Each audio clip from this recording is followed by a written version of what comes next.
Okay, so good morning. Nandito tayo para sa episode natin ng parang pang video 4 na yata to ng Easy Hydroponics 101.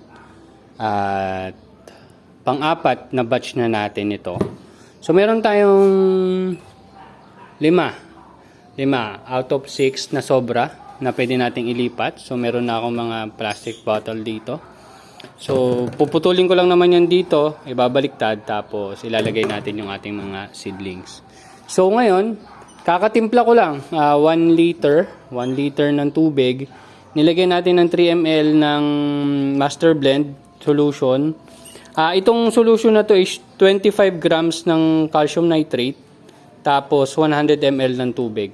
Kasi naubusan na ako ng A, di ba? Ang naging ratio kasi natin dati is 1 liter ng tubig, 250 grams ng calcium nitrate. So parang same concentration pa rin naman to. So 3 ml nito, tapos 3 ml din ng ating B, ganun pa rin yung concentration yan. So ito na siya. So 5 yung i-prepare ko, pero pakita ko lang sa inyo yung ating ongoing.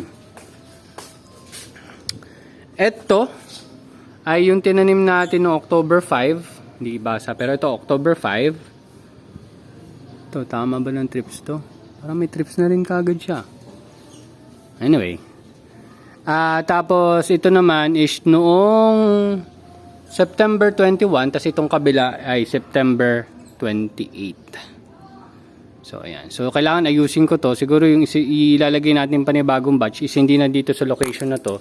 Ilalagay natin doon. Pero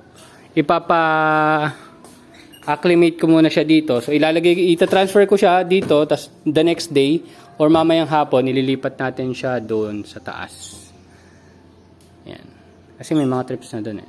Although hindi pa naman ganun ka-severe. Pero ang gagawin din natin is i-check sila from time to time. So nakaka-4 na batch na tayo. Yung pang-6 kasi nating batch, yun na yung time na i-harvest natin yan.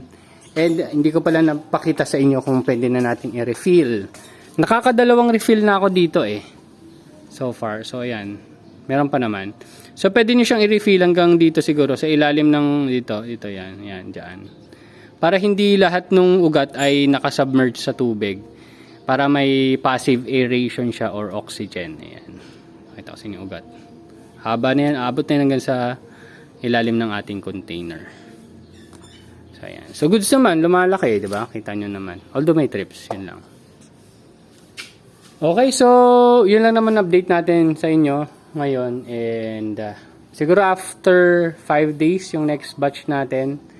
And itong mga seedlings ko kasi medyo overgrown na, mga 18 to 20 days old. Pero ang best talaga na ililipat nyo siya dyan sa container is mga 12 days, 10 to 12 days old. Yun yung best para sa akin. Okay, so yun lang. See you next update mga tropa. Bye bye.